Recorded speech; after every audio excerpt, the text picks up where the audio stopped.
This week, Florida Governor Rick Scott announced plans to aggressively promote tourism throughout the state, especially in the Keys, saying, quote, "We cannot forget about the many communities which rely on Florida's incredible tourism industry and millions of visitors. With more than 1.4 million Floridians working in the tourism industry, we must aggressively fight to bring visitors back to our communities," end quote. Well, the marine industry is a major part of Keys tourism, as we well know, and that includes commercial fishing, diving, charter boat operations, all of which suffered huge losses from the storm and could be out of the water for some time. Joining me now to share his take on things is host of the Chevy Florida Insider Fishing Report, Captain Rick Murphy. Captain Rick, great to see you. Good to see you, Pam. So let's talk about what's going on down in the Keys. You've already been down there. You actually have some pretty incredible drone video to share with us about some of the damage that you saw, not just from the ground, but from the sky.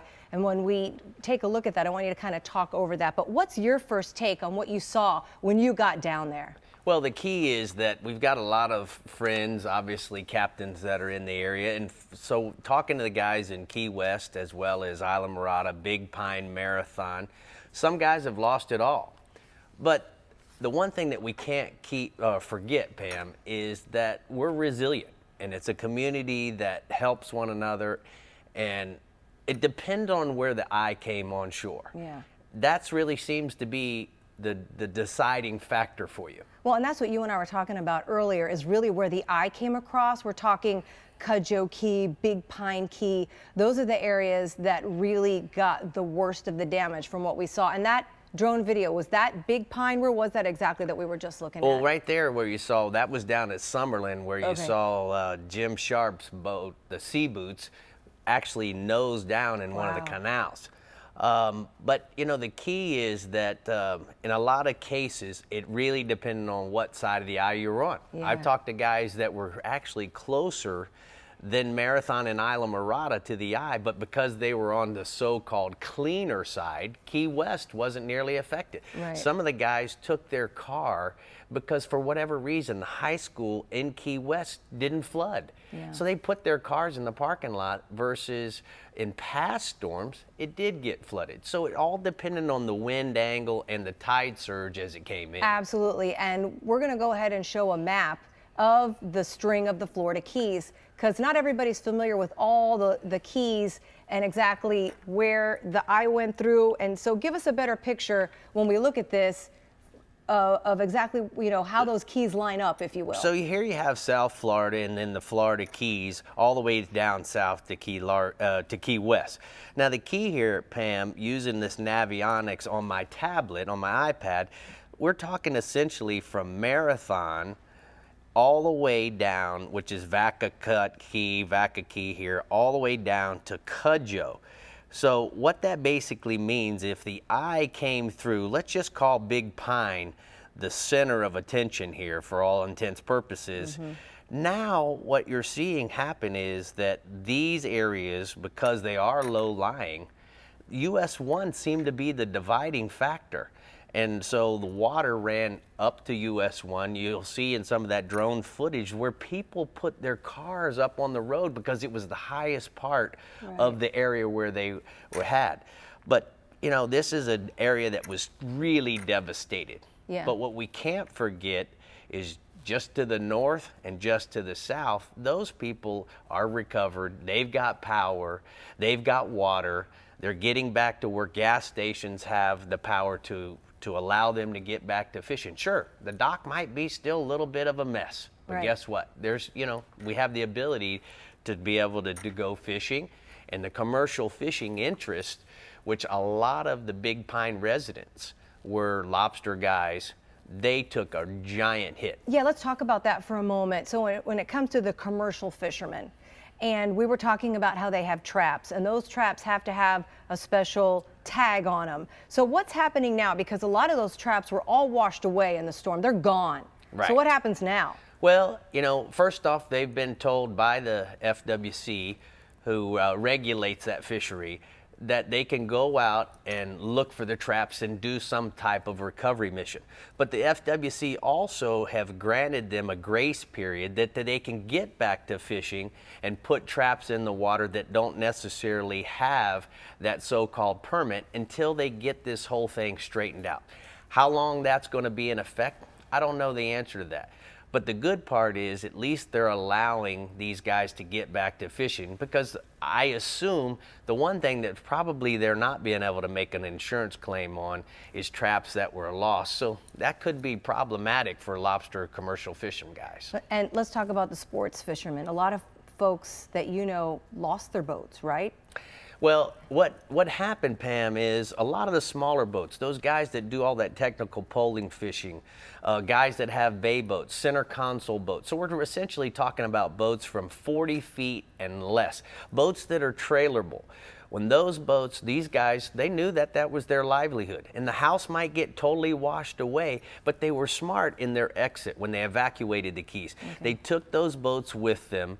And some of them went to Alabama, some of them went to Georgia, some of them went to just Central Florida.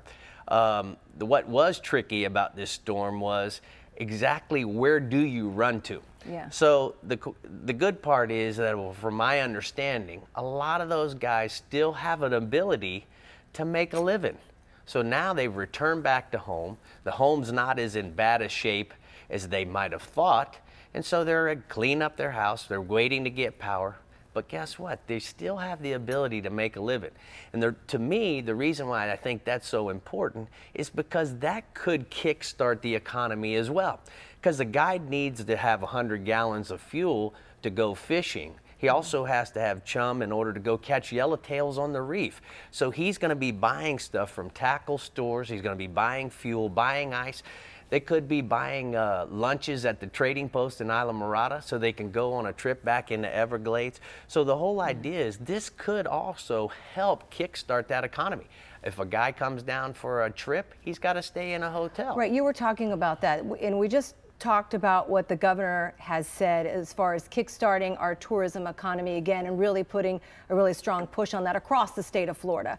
But in the Keys, clearly they still need supplies, they still need cash to get back on their feet, and a lot of people are donating. But you were saying a great thing to do would be to hire a charter boat, because then you're putting somebody in business if you're going out on a trip, correct? Absolutely. What a way to contribute, a form of donation that you can get some type of enjoyment out of. You know, maybe it's not the perfect time to go fishing, but boy, we could certainly help kickstart the economy by hiring a guide, because there's restaurants that are there to serve you dinner. There's places, as we said, to make lunch, fuel, the whole thing that goes with a captain's and his trip. Yeah, it takes time though. I mean, we got to see that power get back on, especially in those middle Keys. I know you've gone down there. You're going down again coming up this weekend. What kinds of things are you taking? Because you were talking about all the seaweed. They actually need rakes and things like that, right? You're 100% right. You know, we've talked to guys that live in Big Pine. We've talked to guys in Marathon and Key West. And every day, the needs of the people that have been most effective are changing. They've got enough water to start another ocean down there. So they're not looking for water. Some of the things that they asked for was certainly ice. And what we're finding happening, Pam, is that there's a lot of great drop-off points, but a person that lives 4 miles off of US 1, that person might have lost their car. So our job tomorrow is, or the next few weeks, is to make sure those people that don't have the ability to get to those drop-off points to get the supplies that they need. So what we're taking down with us is sunscreen and hand wipes and baby stuff, as well as, just like you said, the seaweed is everywhere. Yeah. The garbage cans all got washed away, so we're taking down garbage cans and rakes, and guess what? The needs next week or the week after, that could change. As they get their yards cleaned up, they might need something different. Yeah. Building supplies could be the next thing. Right. Before we go, give us a sense of how people feel. I mean, Keys residents, we know for the most part, are pretty resilient folks. They love living in paradise, and they know that storms are just sort of part of that. But what are you hearing from Well, I think the community as a whole is pretty beat up, you know, but they also know that they got to get back to work.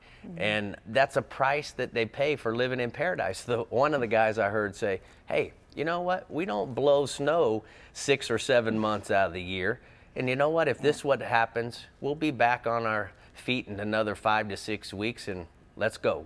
We're ready to get to work. Obviously, our thoughts and prayers are with them, and we're going to continue to work with you and get the information out to our viewers as well about things that folks need. Well, thank you for having us, and you know what? The people of the Keys will bounce back. Yeah, thanks, Rick. Great to have you on our show today. Great to be here. And do you have a personal story to share about Hurricane Irma, or do you have questions or concerns about the recovery process? We want to hear from you.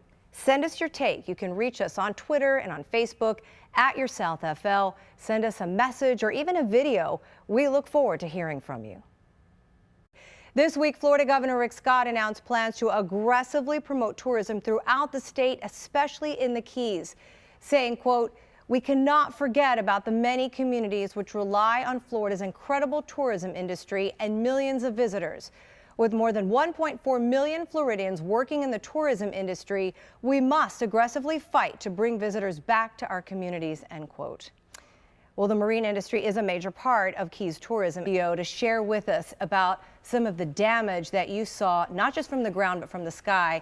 And when we take a look at that, I want you to kind of talk over that. But what's your first take on what you saw when you got down there? Well, the key is that we've got to, as we well know, and that includes commercial fishing, diving, charter boat operations, all of which suffered huge losses from the storm and could be out of the water for some time.